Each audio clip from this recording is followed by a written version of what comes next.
உள்ளம்னா மனசை ஹிருதயத்துக்குள்ள ஆத்மஸ்வரூபத்தில் சாந்தம் பண்ணணும். இதுதான் நாம் தியானம்ங்கிறோம், யோகம்ங்கிறோம், சமாதிங்கிறோம்.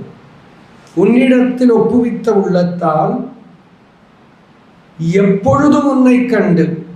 சாதாரணமாக நம்ம தியானம் பண்ணுறது மட்டும் அனுபவம், தியானத்தை கலைஞ்சு விட்டானா போச்சு. எப்பொழுதும் உன்னை கண்டு எல்லாம் உன்னுருவாய். இந்த எல்லாம்ங்கிறது இருக்கு பாருங்க, ஒரு பிரமை தான். இருக்கிறது ஒன்று தான், ஆனால் எல்லாம் தெரியுது.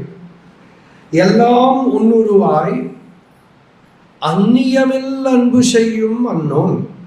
ஆத்மாவில் இருந்து அந்நியமான ஒரு பொருளே அவனுக்கு தெரியலை.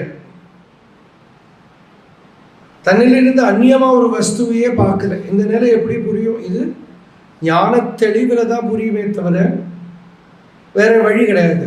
அப்போதான் புரியுது. ஆத்மாவாகவே எல்லாத்தையும் பார்க்குறாருன்னா என்ன? ஆத்மா